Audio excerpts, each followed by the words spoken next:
I am a product of Yuma.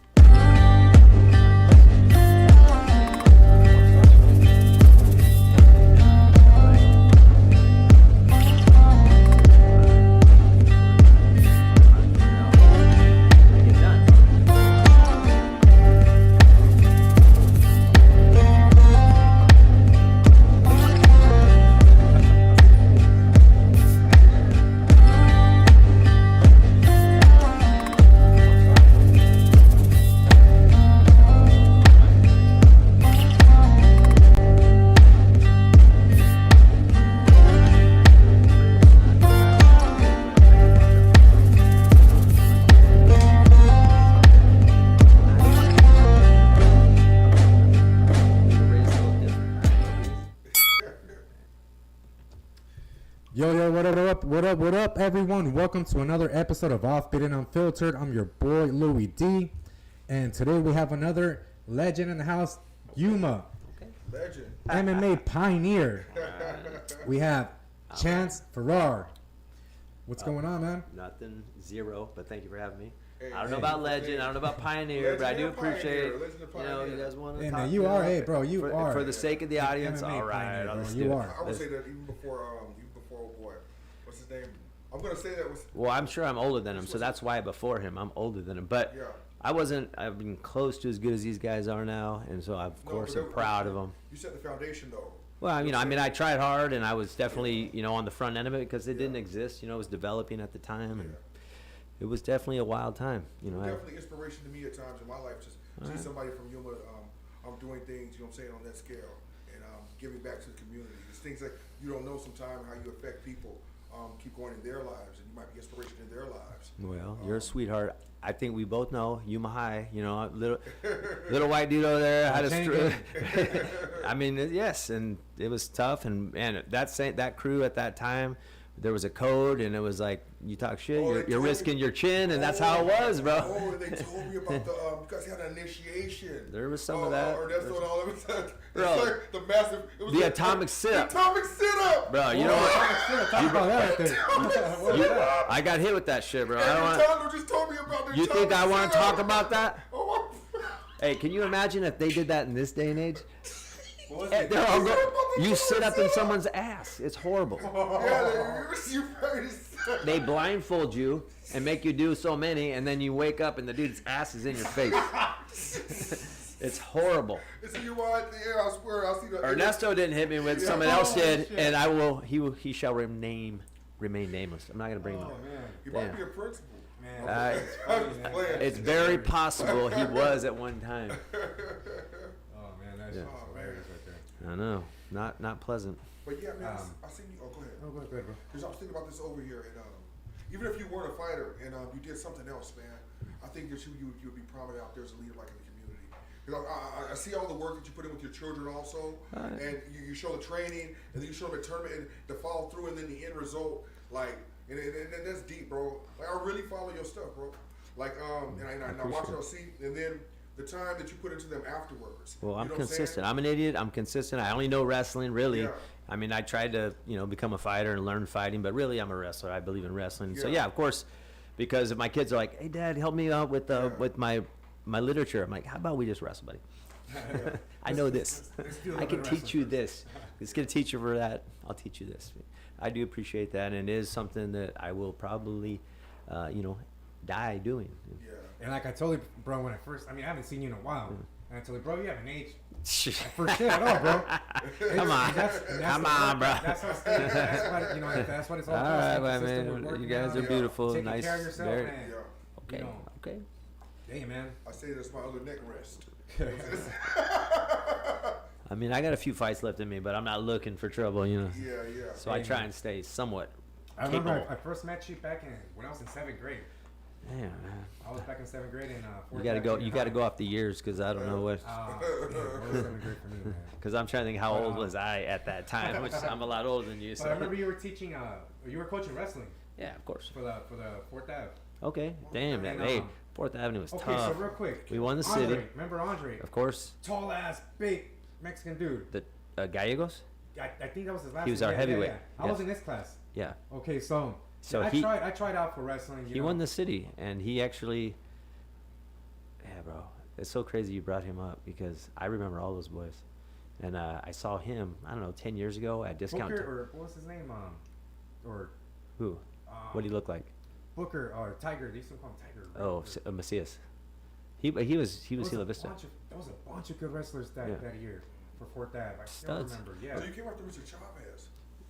I didn't go to Fourth Ave. No, but you came after Mr. Yeah, Chavez. Chavez. Yeah, he was in my, he coached me. He was in my room for a little while. I mean, he was still pretty capable too. Chavez is a great guy, and obviously all the wrestling coaches I had in my life, I always kind of, I have nothing but love for them, and so I wanted to be like them. Yeah. You know, You obviously. always had great like wrestlers that still come to you. Yeah. And take titles and shit like It's a that. tough town. Like I said, it goes back to that culture where Yeah. if somebody steps up, you're gonna scrap, and maybe you win, and then you decide, you know what? If I just trained, I'd probably be prepared to win.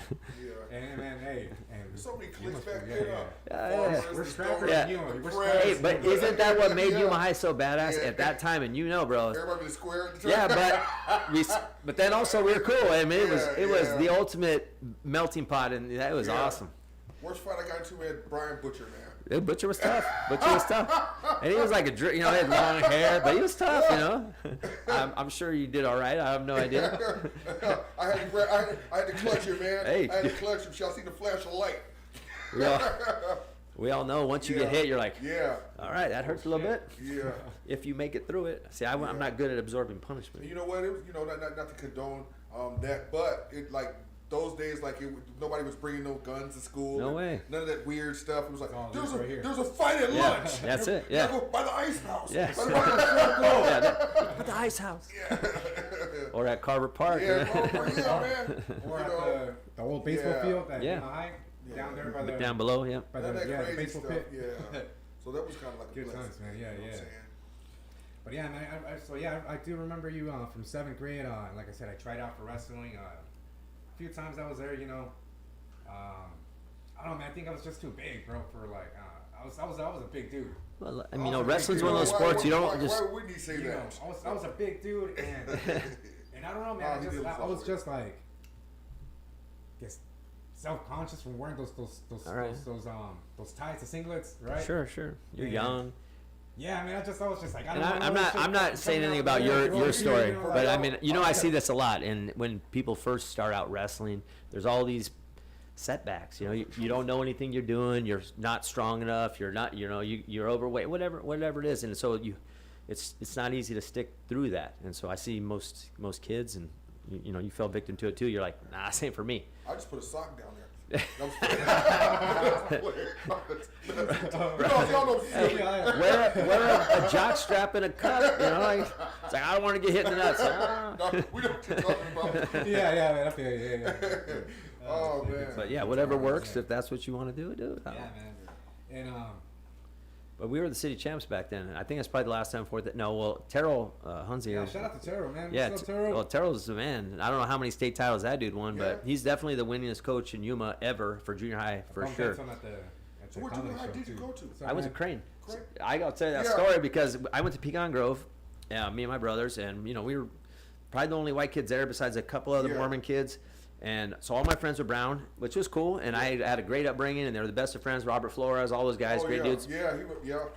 Well, then my parents somehow they were some tests, Yeah. and I'm not saying I was slow, but ultimately they found out that I didn't know anything Yeah. that I should be learning. You know, my parents both Right. worked, and they realized like, man, my kids are way behind. So they pulled us out of Pecan Grove. They Yeah. sent us to Ronald Reagan, and then from Ronald Reagan, they sent us to Crane. They did not want to send us to Fourth Avenue, and so yeah, that's what happened. And then we went back over there for Yuma High. But that's basically my parents said, "You're not going there. We're done with this." They didn't like the education I was getting, and that's what happened there. No, I mean, looking back, I'm like, man, I would have probably been real. You know, I'd have been mean. Was the better I school went to district, Pecan though. Grove. Yeah, I mean, I went think to at the time they Pueblo, probably did the right And thing. we opened up Crane, sad Yeah. to say. I feel old. We opened Yeah. up Crane. I think we were the first class that was there. Yeah. Yeah, I mean, it wasn't hard to do research. You're like, yeah, Fourth Avenue is just as bad or worse. So they Yeah. were like, forget that. So that's basically what happened there. Yeah, man, a lot of good times. Fourth Ave was a little bit Those different. schools You right got there, Fourth Ave. 12-year-olds working with babies. It was babies having babies during our era. Yeah. It was a thing, babies having Hey, babies. remember They had a remember special the tap program at special Yuma High program, though? huh? Yuma High's tap program was Yeah. large. Yes, you know, Baby program. it got so bad they had a program Yeah. for it. Like, but yeah. Yeah, good times, man.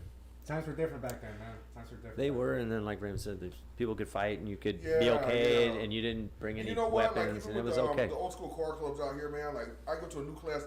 You know you're gonna get home safe. You know nothing's gonna happen. Like, I don't know, it's just different. We could watch the Golden Q. You know what I mean? Exactly. Play Tekken 3. I definitely remember all that. Loved it.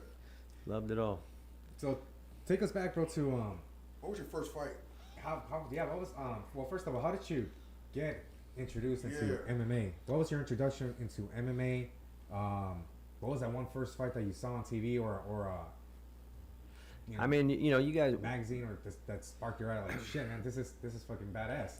I think that a lot of, you know, fighters kind of have a similar story. You're just kind of naturally, you know, I was the meanest kid on the block even when I was a kid, and I came from a nice block, but I was the mean one, and I was the one, and so I kind of gravitated towards more things that were like that. And then, you know, ultimately when I found my calling in wrestling and realized that I could develop this skill, and then, you know, I moved to San Diego and started training at a fight gym and jiu-jitsu, and I was training with all these pro fighters, and I was whooping all their asses. And then I said, well, maybe I'll try this. But yeah, I think that just from Yuma, you're not scared to mix it up, and so that always was easy for me. Honestly, it was easy for me. I was never scared. And you know, people, always this stuff. If you're not scared to fight, you know, you're a psychopath. And there was times where I was nervous, but I truly did bury that. You know, wrestling all through college. You know, I was a 2-time All-American and national champion in college, and so I learned to. You know, I wrestled hundreds of matches against dudes that have been training their whole life, and It's natural, yeah. I just stopped giving a shit about getting hurt, and it helped me just relax and fight. Now, you know, like I said, I'm not saying that was always the case, because there's definitely times where anxiety and things did catch up to me, and I wasn't a seasoned veteran in that type of competition, but you know, I think it made me a better coach, because I could talk to my fighters about those type of things. You know, the first time you're walking in the cage, that moment that's going to hit you, like, what am I doing? Why am I doing this? And so you have to have somebody kind of talk you through those moments, so that you don't let that, you know, distract you from your goal, which is to whoop someone's ass. You know, really, that's it. And yeah, so I don't know why or when, just it was pretty. I never stopped. I trained always, bro. I picked up the newspaper one day and I saw you as like MMA fighter. You know what I'm saying? From you, it was like Chance Farrar. I was like, oh shit, that's cool right there. Like, you know, so you know, Yuma, as they get behind, you know. No, Yuma love me, and I'm Yuma forever. Well, even when I was in San Diego, I fought over there, and they announced me coming from San Diego. I was livid, bro. Yeah. I was livid. Yeah. I said, don't ever do that shit. I'm from Yuma, and What gym were you training out there in San Diego? I mean, at the time it was a boxing club, but it transitioned over to Victory MMA. You know, I was with Dean Lister and Jocko Willink, and you know, Jocko Willink became like this famous, you know, podcast. Well, he's everything actually. Yeah. He was one of my training partners and coaches, and I was with all those guys. And he was just a normal dude, even though he was a special guy. You could tell at the time, but he wasn't famous at the time. And you know, Dean Lister was a world champion, and I was surrounded by really good people. And San Diego it was kind of the mecca of the fight game on the West Coast. So many fighters, pro fighters. The list would be ridiculous. You know, that everybody knows would come into the gym, and I'd see them, and sometimes I mix up with them, sometimes not. You know, depending on, because I was a smaller guy, so it wasn't all these big guys like Shogun Hua. Like, I didn't fight him; he kicked my ass, but I saw him, and he was there. He trained Dan Henderson, all of them, and I was very lucky, bro. And I just, like I said, I was consistent. I never stopped. I was older when I started fighting, so there was that part of it.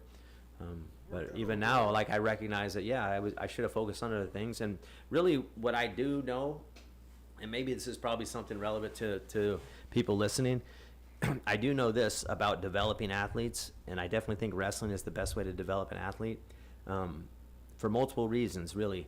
But when it comes down to, like, let's just take boxing, for example. Like, if we all boxed growing up, right?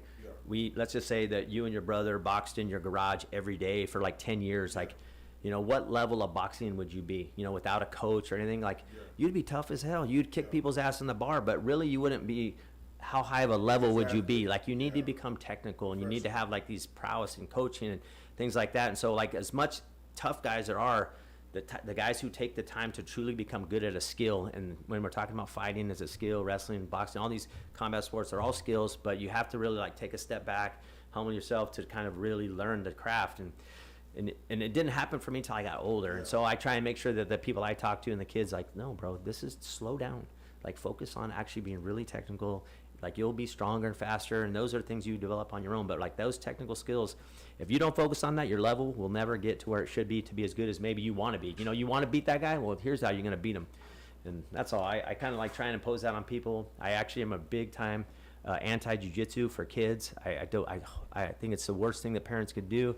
And this is a very unpopular opinion, by the way. Like people really want to beat me up over it, but. And you know what? I agree with that too, bro. With yeah, they put their kids in jiu-jitsu, 100%. Foundation at the first. And it goes back to what I said earlier: is wrestling develops athletes. If you wrestle, you can do anything else contact-wise. You know, you're in contact the whole time, like grappling, but the intensity and the aggressiveness and the domination comes from wrestling. You know, the rules are set for constant motion, constant, aggression. Where jiu-jitsu, they learn to be, passive and these other things that doesn't translate to other sports. And then there's no explosiveness. And so that really deteriorates, them from becoming what they want to be. And so wrestling for kids, paramount. Boxing for kids, paramount. If you're going to do striking, that's just my opinion. So I feel bad because I actually think it's actually worse. Grappling for kids in jiu-jitsu is worse than not doing anything. That's my new opinion. And that one's very unpopular, but because you can make an argument, you could do jiu-jitsu and wrestling, but then I'm like, well, why wouldn't you just do wrestling? Because the higher you level up in wrestling, you can transition to jiu-jitsu and you can do what you want. I know we're just on a tangent here, but How do you get the people that you train psyched up to get past the pain aspect? I mean, I'm not like, I'm just a coach, and I tell people what our goals are. I tell them what, remind them of what it needs to do to win, which is you focus on your strategy, you focus on what you're going to do to win. We don't look at the big picture. We only focus on the little details. Get to my ties, get to my attacks, get to my finishes, and that's all you really focus on. And as a coach, I just kind of always repeat those simple things. I don't ever make it, Easy, just runs for your dad. Like those things never come to play. That's not. The wrestler has the toughest mind. Well, you learn to turn off everything and just like I said, you focus on the skills and you do what you've done in practice room repeatedly. Because if you've had good programs and good coaches, they develop essentially a replication of what's going to happen in those matches. And then if you learn the patterns, then you can beat superior people. Because a lot of us grow with the mentality of you hard, you hard. You know what I'm saying? And I've seen what you're saying. Like I was watching Instagram the other day, and there was like a complete dude like Square. You know what I'm saying? He was telling the OG with a wife beater on. Kick back, I don't want to do this, I don't want to do this. And the other homies don't do it. He's like, oh no, you want to get down? You want to get down? He's like, I don't want to do this. So they did hit him with that leg kick and then bop, bop. He's like, you know what I'm saying? Like, you can be as hard as you want, but if you have no skills, like, you know what I'm saying? He just dusted up doodle. Like, bro, I'm a little guy, and I'm not like trying to hear him brag, but I can't count the number of times where I told a guy, I'm street. I know you're okay. I'm a street, and I'm like, I'm going to easily whoop your ass if you do not stop. And that's what always happened. Always. If somebody tells you like that, that's the person you don't fight. You know what I'm saying? I don't want to do Well, there's nothing you can do. There's nothing you can do to me that I haven't seen. Unless you try and grab my cock. Like, oh, I didn't know that was coming. Like, meanwhile, I'm gonna smash you with elbows. Like, get out of here, bro. Like, what are you gonna do? You're gonna bite me? I'm still gonna break your teeth. Like, there's nothing you can do that and then within the rule sets, there's even less you can do to surprise me. What are you gonna do? I've seen it all. Now if you're in the street, it's like, wait, first, let me look at your ears real quick. That one hitter quit don't work no more. Well, I mean, if you land and you don't see it coming, and the ears is definitely indicative of a person who has been in the grind. I was looking at your hair too. They've been in the grind. They have mixed it up because this doesn't just happen one time. This is like repeated. But it's just like repeated training of grind, and then next thing you know, your ears are all tore up. You don't even know, but you know that the last like 6 months you were wrestling every day or boxing every day, and you have leveled up. Yeah, so why would you want to fight a guy like that? You have to knock that guy out because he will keep coming. For real. That's what I say. Like, doesn't mean you can't win the fight. Yeah. But you're gonna be in a fight. He's gonna keep coming. You have to knock him out. That's the only way, or choke him out, or something like that. Otherwise, and it's always press. I wouldn't choose them. Press. Nothing. Like I said, that mentality's put in you since you're young. You can't untrain a person who only knows how to come at you, because that's all they teach in wrestling. You can't back up. You attack. When you get down, you get up and get back on your attack. There's nothing else, and that's irreplaceable. It's so unique. It's the only sport with blood time. There's no rest periods. There's periods, but there's no rest periods. It's like, boop, get back down. And the weight cut too. The weight cut, staying on weight. I mean, There's nothing like it. You know, I That's mean, the if you worst go to part. the, if you go to the upper levels of UFC, you know, MMA, like, okay, those weight cuts, those are second to none. But the wrestling weight cuts are tough too. It trains you to, you know, obviously have the discipline to get yourself at the right weight. But what I saw, like, you know, Edgar Garcia and Kelvin and these shout out guys to are, all the Yeah. oh yeah, but what they're doing at that level, like, it's unbelievable, bro. Yeah. You know, they're cutting 25 pounds in 2 days, and you know the water manipulation. Obviously, they're not eating or drinking, but and then the amount of effort, you know, the physicality of putting in work when you have no carbohydrates in your system, it's so defeating. And that mental toughness is second to none. Like that's probably the hard. You know, you hear guys talk about it, it's like no, the hard part's done, making the weight, and that it couldn't be more true. It couldn't be more true. It's absolutely 2 to 3 days completely dedicated to doing nothing but emaciating yourself and depleting your system. It's nuts. And that, For me, that was always the most important part, staying on weight. Like, well, yeah, if you man, do it it's right, the hardest but part. even if you do it right Man. at that elite level, there's still, you know, 15 pounds to go. I'm telling you, it's crazy. Like I focused a lot on maintaining the weight for Yeah, I mean, that's the way you for should do it. Like competitions, stuff like being that, a for disciplined guy biceps, yeah. with your weight management is important. But like I was saying, when we're talking about, you know, the world champs, there's 100% of the guys, like there isn't one person that isn't, you know, losing 10 pounds the night before. And this is already on top of what they've already done. And that's everybody. That's everybody. And that's crazy to me because it just, That's a lot of weight, huh? And Before you. the amount of effort that it takes to get 10 pounds off is a lot. And then you're going to, you know, you make the weight, you go to your recovery protocol, and then you go and fight. And I don't know. I don't know if I would have had it in me to do all that because the game changed when I was, you know, getting older. I was watching this all mature. And I'm like, man, I don't know if I would ever want to do this. And I cut my weight my whole life, but not like that. This stuff they're doing now is crazy. Yeah. it's crazy, man. Yeah. And there's so many things, so many what can you say? So many ways to cut weight. I mean, there's the rough ass, tough ass way that you're gonna be like, all right, I'm gonna wait last minute, maybe like 2 weeks before the fight, and just strap on a fucking sweatsuit or a trash bag and just fucking sweat Yeah, it that's out the old with school. sweats. Nobody does that anymore. fucking But you bleed can. it. That way That was works. back in the day. Yeah, that works. But Because I you. remember seeing it. But you're cooked, you know. I Yeah. had the pleasure of seeing like What do they all do the, then? What do they do all, now? all you guys like. There's a magic pill? No. Huh? So they. bro. I mean, well, there is like. I remember old school, Well, yeah, so yeah. what I used to use for dropping my weight was Yeah. CLA. CLA was fucking magic. Yeah, I mean, everyone has what That you know. was Your magic right everybody's there. body's different, but ultimately, you know, you're still gonna heat your body up Yeah. without exercising. Right. You know, the saunas to here, the sweat baths, the hot Okay, baths, okay, you know, the salt draws, Yeah. like all these things with doing minimal effort Yeah. and still sucking it out of your system. And then they're going from, you know, that to towel. It's just they have these protocols and it's nuts, Yeah. bro. But it goes for all day long. Yeah. To a guy who's basically being carried, you know, from the sauna to the salt bath to the Oh, towels. yeah. It's Yeah. and you're just trying to keep it's them a alive the whole mission, bro. time. Oh, yeah. Okay. I remember It's nuts. going up there to Tucson for one of the fights out there. I don't know if you know Jason, the homie Jason Valdivia. Oh yeah, Yeah, man, he got off for a sweet fight out there in Tucson, Casino del Sol, yeah, and he had to drop like at least a good 15 yeah. to 20 pounds. No, that's the day standard. before the fight. That's I mean, the Friday, standard, bro. Friday, you know, I mean, We're I there think there Friday maybe are morning. guys that don't, but I don't So know. we're there Friday standard? morning, and It's a standard. you know, It's a standard, bro. we're talking to him. Next thing you notice, he's Pretty on the intense. bike like this. Yeah, it's crazy.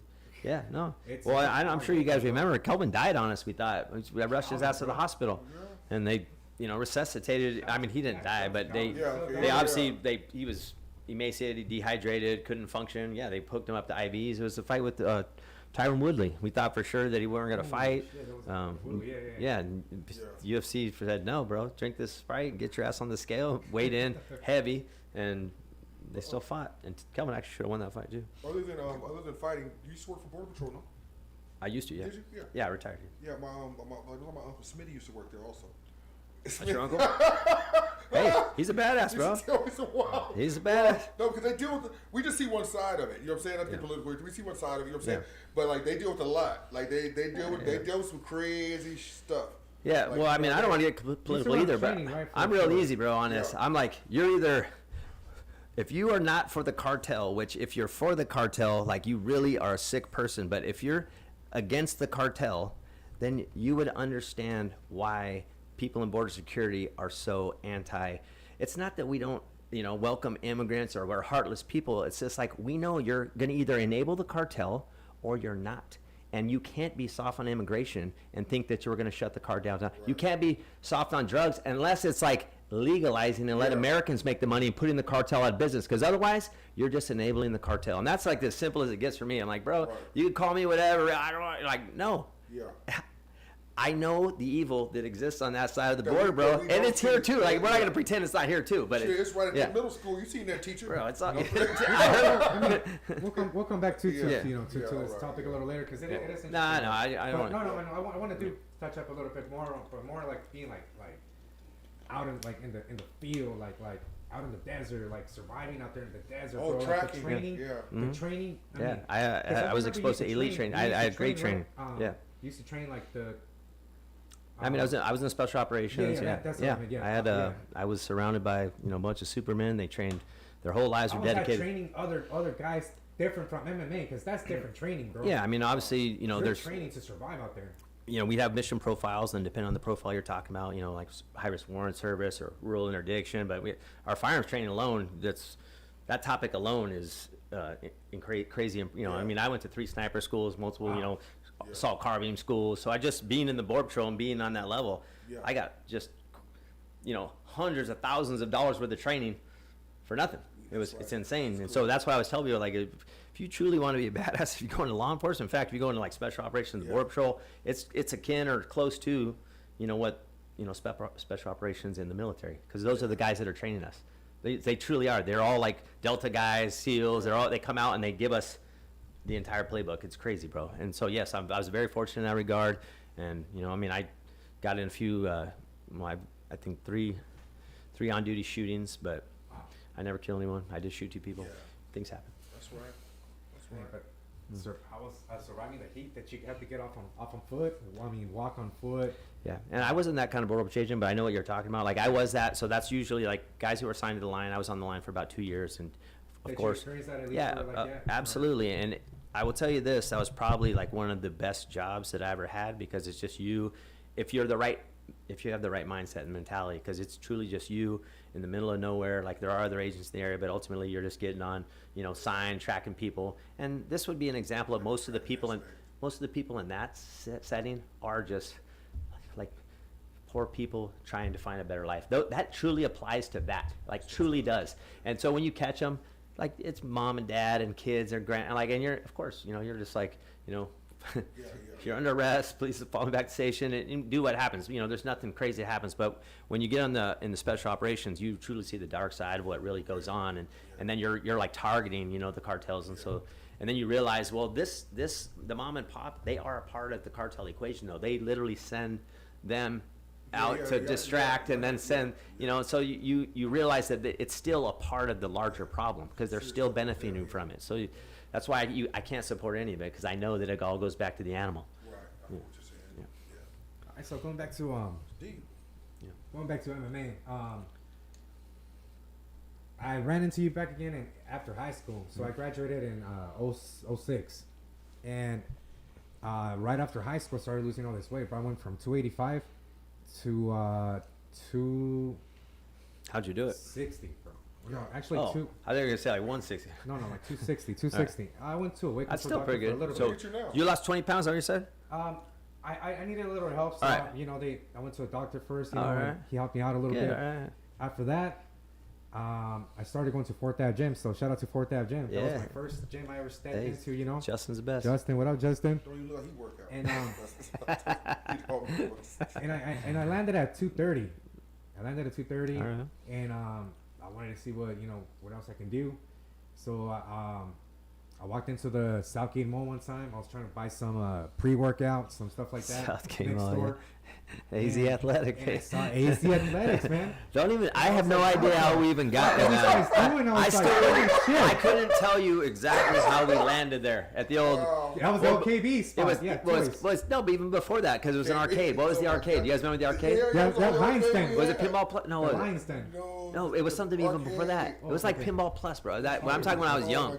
But it was arcades and Toys R Us, and then it was Foot Locker. yeah, Everybody exactly. same close to Miller's Outpost. And then even towards the end there, the second parcel was the one with the candles and all the, I don't even know. It's a women's store. I can't think of the name of it, even though everyone would know it. But anyway, yeah. So it's wild that we ended up in that the mall, but we had some really good times there. And Anthony Hales was a huge part of that, if not the entirety of it. And he ended up going away for a while, but he's out now and he's doing really good. And I always want to reunite with him because if you want to talk about behind the scenes stories, that dude.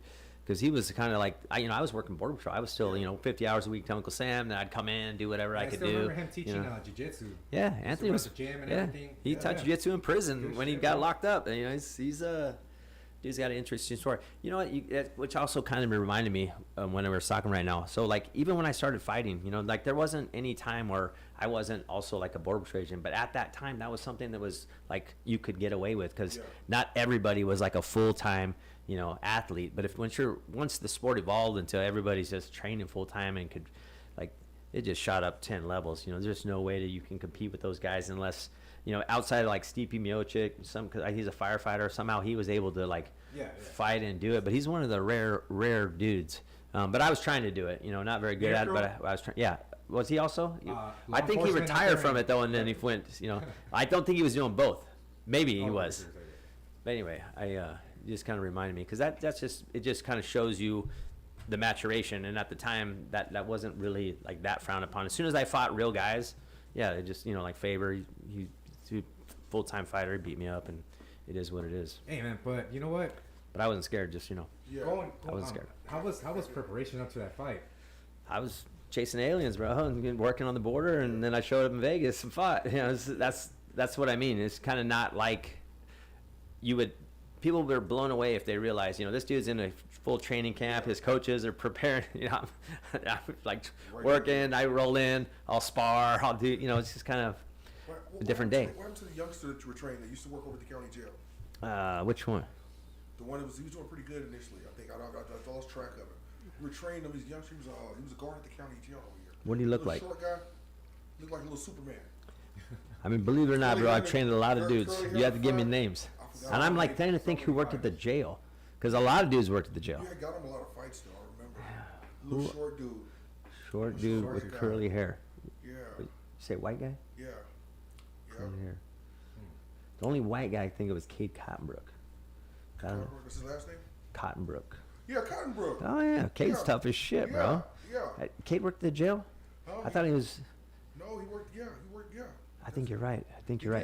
I always kind of. Superman curls in the front, right? Yeah, that's it. I always think of like Army because he was in the reserves and he whatever. No, so Cade Cottonbrook, 100% should be fighting professionally because that guy has some tools, very dangerous and very impressive athlete. It just sometimes life changes, catches up, and I always think a guy like that could always go back to it. He was a high school wrestler for Yuma High too, and very very skilled guy, and just. Things happen. He was always cool people. No, he's a great guy. Kay's a great guy. Too good of a guy, really. I was tripping. I seen him. He was going with the gloves with America. I was like, oh shit. No, he's humble. He don't even portray like you know what I mean? Like that. Like that doesn't come off one of like what I mean? No, some people just have power. Like Edgar Garcia. Even. Yo, shout out to Edgar Garcia. That was my. Edgar's one of a kind when it comes to power because that dude, he's a killer. I drove him up to 29 Palms. And that was my first time I ever saw a fucking MMA fight ever. Like, that was when I was still, those were the days, bro. Months I was still, after training and stuff like that, they're like, hey, Edgar's fighting out there in 29 pounds, and we just. Yeah, no, Edgar will take your head off. I mean, there's even. Strong. That fool was strong. Like even Chepe Galaviz, like those guys with those left hooks, they'll put you in the spirit world. Did Gabe ever train? Marquez? Yeah. No. Just raw talent. Yeah, so if Gabe was a trained fighter, he's definitely potential for days. But this kind of goes back to what we're saying. It's like the discipline to try and get yourself skilled. Like you're good, but if you don't like try and focus on the skills, you're just a tough guy with your brother. You guys can kick everyone's ass here, but then when you fight someone who's trained, they're gonna put you down. So you just gotta recognize these levels. You heard of the White Rhino? Yeah. Clinton Rose? Oh. I didn't know. What's up, I thought, Clint? you know what Hey, I seen? Clint was hanging around back with you. Hey, Clint and I go way back. Yeah. And Clint's a one-hitter quitter, man. Yeah, He's got some big. These are big punchers, you know. Yeah. Like the last thing I would ever do is like, hey, hit me. Like no. Yeah. Like, I'm going for your. Yeah, I'm going yeah, low on yeah, you. yeah, hello, and crush your fingers type Yeah. shit. No, yeah. He's. Man, there was Clint's a big dude. there was some great times, bro. Right there at AC Athletics. Great times, bro. First punch I ever fucking felt that knocked me on my fucking ass was Tyler Bialacki. Yeah. Bro. Oh, Tyler can pop, too. 135. Yeah. Tyler could pop It was too. Yeah. 135er, and we were fucking having a little sparring session, and that was my first time ever even fucking doing a sparring session. And he's like, hey, you're gonna go with this guy. I'm like, oh shit, that's cool, you know, he's not gonna hit hard. Bonk! I was like, fuck that shit, damn. Yeah, bro. I So, but wasn't Tyler's expecting another this really good big ass hit example. from- These are, You know? But even yourself, look at so all. Like I was saying, like I at the time when I was training and fighting, I was never really like training like I should have been training. Like I'm doing other things, and so when I was running the club, I was still doing other things, and I probably, you know, still fell short of like personal attention, providing like a training camp for somebody, and somebody like Tyler, yourself, even Edgar, like we fell short of really providing something to where these guys could truly be on that level, like natural ability, capability for sure, but we're just kind of, we just lacked on like that personal focus. But the fairness of it, like the guys that get that, they're paying, you know, thousands of dollars. None of these guys are even paying, you know. We all know most of the fighters, they never paid. And, you know, shout out to the ones that did. I don't know who you are, but some of you guys paid. But the point is, like, it's not easy to sustain a business model without people actually feeding into it. We were able to pull it off mostly because of guys like Anthony and kids programs, but that's not the point. The point I'm trying to make is that we didn't believe in the money. What we believed in is trying to get the athletes, but we did fall short of truly like giving them a pathway. You know, like, yeah, guys still made it out of Yuma. Like, there's like Kelvin and Edgar. fighters Yeah, made but it bro, out of most of them Yuma. made Yeah. it like in spite of, you know, the coaching, in spite of, we tried, but we truly didn't have the framework, didn't have the time to truly give these guys, because there's no doubt in my mind, like, I mean, Kelvin should have been the world champ. He should have won that fight with Adesanya, and now he actually would have beat. I'll say this. I don't know if you guys know that Kelvin was fighting for the title against Robert Whittaker in Australia back in whatever year it was. I remember that one. And Whittaker pulled out of that fight. And I've been at, you know, I think I was at probably at least 12 of Kelvin's fights, and I knew when Kelvin was going to win. I knew it every single time. I knew it, and Kelvin would have won that fight 100%. And I'm not saying that that's why Whittaker pulled out. Whittaker, I believe, faked an injury. He didn't fake an injury. I'm sorry. He went into the fight injured. He weighed in injured just to get his show money. Then he, you know, faked a groin that he already had torn or whatever the case may be. But Kelvin would have won that fight. Edgar Garcia is probably the best example, because we gave more time to Kelvin once we started figuring it out with Edgar, like where we fell short. But Edgar, man, we'll talk about tools and capabilities. There isn't a single fight where Edgar wasn't dominating and just to, you know, come up short because of some, you know, maybe gaps in the training. That's it. We fall back on the levels of training, and so that's why I always want to make sure these kids recognize, like, I have to focus on these other things besides just being tough, because Yuma's full of tough guys. It was Man, a tough town. it was I love it. full of tough- But if we want the boys to make it, we gotta level up in our skills. It was a great team, bro. I Yeah, mean, I mean, there was look, we like were you said, tough. mentioned We were Edgar, tough. Alex Garcia. Yeah, Alex all these was dudes. a fucking hard kicker, man. Bro, You know, Alex kicked my Big- leg like I 3 don't- times. you know, I didn't. I let him. Figueroa, I let him kick my leg, because I just was one of those idiots, bro. I couldn't walk for like 2 weeks. yeah, he kicked hard, bro. Yeah. 2 weeks. I mean, I didn't let him know. I felt like I was sick at the house, bro. My leg was blown up. Yeah, Blowed up. this used to take your leg out, dude. I mean, Yeah, that it's was a good grind. training. Alex Yeah, was yeah. tough, and he's from Brawley, and those guys out there, Take it down. tough. Yeah, yeah. So you're talking about Mexicali. Yeah, shout out to man. There was a big scene back then. I still remember like MMA was popping, bro. MMA was popping when I'm talking about those days, like Yeah, I didn't know y'all high school like kids when it was having established, fight like parties Desert and stuff like Rage, that bro. back to their houses Desert and Rage stuff. was fucking awesome, Yeah. man. It was like the whole town was fucking there, man. Yeah. Desert Rage was the shit, bro. Like everybody used to get Yeah. so fucking excited for Desert Rage. I mean, We're trying to bring Yeah, it the back place like with the YFL. We're trying, and I do think shout that out to we Carlos. will. Carlos, what's up, Fig? Yeah, I mean, Carlos, huge part of it. All these all these guys, those are the pioneers, bro, because they stay with it. You know, they're great. But going back to Desert Rage, I will tell you the inside story, and you probably remember, and maybe you don't. And I'm not condemning those that kind of didn't see the big picture, but the big picture at the time was, you know, essentially Bellator was brought in to not necessarily bully us, but ultimately got in a scenario where it was a big business that was going to smash the little business. And I know that for 100% certainty. I know, you know, the emails and all these things, but I don't think, and I just wish to God that Yuma would have really come together on that one and really just come to Desert Rage and kept Desert Rage afloat. And I'm not blaming anyone that didn't make the choices, but, you know, people had to fight where they had to fight, and, you know, everyone makes personal choices. But that truly was a shift in what happened to the MMA community. And if you were at Bellator, own it. Own it. Because you sold out, bro. You sold out, bro. I'll call you out. I'll keep it real. You sold out. And I hope you sleep at night. But don't claim Yuma anymore. Don't claim Yuma anymore. I feel like Desert Rage was a more exciting type of event, man. Those events. This is why nobody likes me, because I say things like this. They're like, "Oh, I'm at the Bellator. It was better. Oh, they had." Like, bro, I feel like Desert Rage was fucking more exciting, bro. It was more like I said, fucking Yuma used to. Well, so you know Bellator sued Desert Rage, right? No. Bellator sued. They filed an injunction in federal court to stop the Desert Rage event. $10,000. We had to pay to hire a federal attorney. They sued us for just made up all these things because they know we didn't have the money just to sink the show. Yeah. And I put it out, and people knew it, but it's just because, not everyone likes me. I'm a polarizing guy, but the point is, like, no one could see past what was happening, and that was the one time I was kind of disappointed in.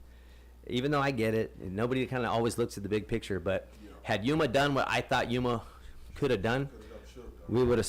That wouldn't have been tolerated. No one would be on the side of Bellator doing what they did. Those chicken shits, bro, disgusting what they did behind the scenes. Yeah, that's what's up. I feel like you guys opened up a lot of doors here in town. Like, you guys were like the main root, like I said, of MMA here in town. You guys were like the pioneers of MMA here in town. Like I said, I went past that gym, bro, and I was like, what the fuck are these guys doing? This is fucking dope. We trained this all is the like time. some That's all we Van Damme did. We type of didn't shit, do you know? great training, but we trained. I looked at all these guys. I was like, this is like some blood sport type of shit, you know? I was like, We definitely weren't playing around. yeah, it was good stuff, man. And, I mean, the workouts that you guys used to put us through, the gauntlet, all that shit, bro, was fucking badass, bro. I mean, it was good training, man. Good training, bro. Yeah, Good we times, were good trying to time, be man. champs, and I do think we could have done things more smart, but we were not. We were not slouches. We were tough. Calvin and I took our first fight, our very first fight in Mexicali, in Mexico. Yep. It was. I think I remember that. Yep, and then Kelvin was like he 17. ended that shit quick. Like 17, bro. Took that dude, put him in his ass, grind and pound. I didn't go to that fight, but I know exactly what you're talking about. He submitted, right? Rear naked choke. I don't remember, but I know he won. But he won. Yep. Yeah, I don't know why, bro, but once that Desert Rage thing came up, I'm like still trying to. I get pissed. I still pissed about it. I just came out. Sorry about that. You guys could bring it back. I mean, you guys could bring it back, man. And like I said, since there's so many like, and this is the best time I feel like to do it. Why? Because look, Calvin, he's up there. He's still fighting for UFC, right? Edgar, he was up there. He made it. There's so many fighters that have been up there. Do they act the same towards And you? that- To a certain level, not to cut you off. There you But personally, like, do you feel slighted in any type of way? What's that? Are your relationships with some of your fighters, like any of those that felt they have elevated to a different level, to where they just holler at Chance sometimes instead of like, no, that's my dude? I don't even think about those things, but I know we all have I mean, lives. you do it from your heart, but I'm just, you know what I'm saying? Yeah, we all have lives, and we all kind of like focus on different things. I've never, like obviously I've had disagreements with everybody, but I definitely have never felt like slighted in any way. I've never felt like they need to throw me a bone, because I don't think like that, and they don't owe me anything, because you truly have to be a self-made person in this game. It's good to have coaches and teams and partners, and a humble man will recognize, like, I'm nothing without the crew I have, and that is smart. But end of the day, it's all on you. People say your name So you like can't dismiss it. Your name is still rings, like you still fighting. For real, no shit. Like, you know, your name's still. I mean, Yeah. I did choke a dude out a couple weeks It's always ago. gonna be brought up around here. I And, caught him on the you know, front choke. No. And shit, man, you fought fucking Yeah. Uriah Faber, bro, and like I said, even like you said, even though you lost that fight, Yeah. you fought a fucking. But you set the tone for everything that's You taking set the place tone, bro. You today fought a for all fucking these other beast. individuals. And Like the James Brown of MMA and you. yeah. Well, The so there Godfather. was other fighters in Yuma Yeah. before me. Well, I was the first pro fighter, but there was like Red Stallworth, Jason Middaugh, like those guys were fighting bare knuckle Red fight. Stallworth? Yeah, but Oh, this but they're like underground fights, but Okay. they're fighting for money. But it was like, so I was probably the first sanctioned professional fighter. Yeah, these guys are fighting though, you know. So like you have been doing this Do shit you for a long remember time. the karate? You remember Willie Gordon Yeah, and all them? yeah. The Cecil- Okay, yeah, Those dudes that's are tough, man. crazy. Those dudes are tough. Yeah, back to North End Skate Station at the Yeah, boxing ring. tough. Wow. Different kind of game, Yeah. but tough. Yeah, that's why I seen Frank Peters came and fought down here from No Retreat, No Surrender. I know a lot of people probably don't remember that movie, but yeah. No. Oh, I do. No treat. What? Van Damme was in there, wasn't Yeah. He's the First bad guy. One, his Yeah. first one, yeah. Blood's for man. Yeah. Man, Chance, I want to say thank you, bro. Thank you, man. This has Yeah. been a dope episode. It's Feel like good we being around you, man. I wanna see your stuff, scratched man. the surface on this. Yeah. You bring light to my day sometimes, brother. I appreciate you Don't even guys. realize it. And, I'm not you know, stroking I know you either. like I want to thank you, bro, for Shut for up. I mean, no, for real, man. I want to thank you because look, Come on, man. in that gym, bro, in that That's fucking why I gym, came, for bro. real. There's so much shit Yeah. that you have so many people. In Bro, that I gym, made bro, just you as and many Anthony and everybody. enemies. I made just as You many and Anthony enemies. and, I you know, tried, but like I said, I fell short for a lot of these guys. There was truly some really good dudes that if I could have just, it was, it was hard for me. It was hard to let go of my own training because that's all I knew how to do. So like the whole time, even when I was a coach, I was still like trying to train myself too. And I just wish I would have kind of become a coach a lot sooner. Like I knew I started fighting late. Like my career was done, but I still just couldn't let go. And it's just one of those psychosis that you have to, and I have to live with it because I saw these guys that could have really done something had I just had the, the I don't know what the word would be, but just the foresight and to really just kind of like selfless, to become selfless sooner in my life where I could have stepped out, just be like, it's not about me, man. It's about these boys. And man, Yuma truly would have some champs. I really believe that. So I have a ton of regret, a ton of regret. Yeah, a ton of regret, bro.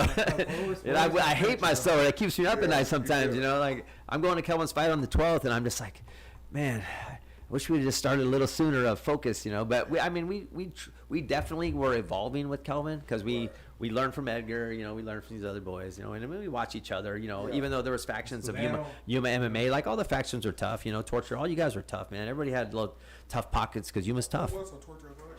Yeah, there was a lot of gyms here in town. Yeah, bro, and, Flores and Carlos did a great job, and he was definitely a pioneer, if not, the best pioneer, because Carlos was always humble and a good guy. There's a gym out there way by the Kwanzaa. There was like Kwanzaa that's out there too.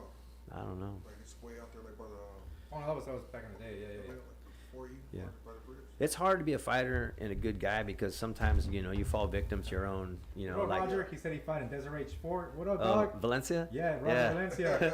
What's up, Roger? Hey, Roger, throw down. I'm the best with I Roger. used to throw it down, man. Yeah, hell yeah. Yeah, man. But hey, man, I just want to say when credit is due, you got to give credit, Brian. I credit you for thanks for introducing all of us fighters into MMA. No. Into MMA for establishing that. I can't take credit for all that, bro. You made a lot of dope fighters, bro. And you trained a lot of us, and a lot of kids that are you're still training kids, and those little kids are gonna grow up to be. Well, they can be because I do believe, man, that the high. Is he? Is his son? From you, from Anthony. Yeah. From everybody at AC Athletic. I didn't venture off a little bit. I wanted to see what's up here and there at other gyms, because I totally I get it, expand man. my training. I want to see what's up, and I met a. Hey, bro, I gotta tell you, because you make such a good point right now. Any coach or person that tries to stop someone else from like going and getting new skills or new coaches, like that's the opposite of what you should be doing. It's your journey and your choice. And so, like you were saying, like if guys say, Coach, I'm going to these guys, like Kelvin, or I experienced that with all these guys, and zero. I'm just not wired that way. I want these guys to make these choices for themselves so they have no regrets. And I have regrets because maybe I fell short of what they needed. So I applaud you for saying, I need to take this a different direction. I need to find something for myself and something new, or surround myself with different people. And it takes a real man to do that. So it's a scary thing, a challenge. Hey, well, you don't need to, because I credit you for, and you even saying this out loud. People need to hear it. You know, even in our little like wrestling community, there's coaches who are like, oh, don't go over there. And I'm like, you find the guy who says that, he is a cancer to the community. Every coach should be like, you go anywhere where you can get training and get as good as you can, learn something from him. Maybe you learn what not to do. I don't care, but go around. And in fact, you go over there, you make the other kids in Yuma better. Like, to try and bubble these kids is a cancer. And that happens. And it happens in MMA too. And that's just like a microcosm. So I'm never going to be that guy I will never do that. I will say, like, hey, I don't like his style, or I don't believe that this is going to get you there. Like, I'll speak my truth, but that doesn't mean that I will ever condemn you for trying something. So anyway, bro, I'm sorry to cut you off. I just want to let you know. I do applaud what you said. Hey, man. I want to say thank you, bro. Carlos is, what up, Flores? What up? He's tapped in right now. That's not He good. said, Desert Rage, baby. It says, Whatever. thanks to that guy, I got punched in the face. Watched him do it, so I did it too. Hey, I actually did. So Roger, I think it was Roger Valencia, asked me for a DVD, and I actually found one of Carlos's DVDs. So Carlos, I got to give you your DVD, bro. Let him know. I got to give him his. I found it. I think it was against what's Ilario Castro. The Ilario Castro. I don't know what Desert Rage 5 or something like that. Whatever it was. Yeah, I have the DVD. It's in a package still. So but who knows? It works. How old is that? I don't know. But I found it. I was like, it's in a case and everything. Hopefully it works out. If not, it's in an heirloom for his kids or something. Hey, man. Yeah. Thank you. Hey, my pleasure. Yeah, it's good Appreciate you seeing guys. you, bro. Appreciate you guys. So, man, It's going off, but you know. And, thank you, man. Thank you. Thank you for That's what we're here for. being on the podcast, bro. And sharing all these dope stories, bro. Controversy. I never really got to talk to you like this, because like, if you're a busy man, training with work and everything too. Yeah. And I got to know you a little more on a personal level, bro. And that's dope. That's All right, dope. well, Thank my you. pleasure, and You think of thank you. before. I That's share what these I was- sentiments. Hey, I'm not gonna lie, bro. Before I was, I was like, oh, this is. If dope, we were this is- drinking, I'd really tell you how I feel. That's dope, bro. That's dope, man. Thank you for joining us on the podcast, bro. I Thank you. appreciate you, bro. Thank you. All very right, much for guys. having me. That was Offbeat and Unfiltered on a Friday. Take a shower, se lo lavan. Peace out, guys.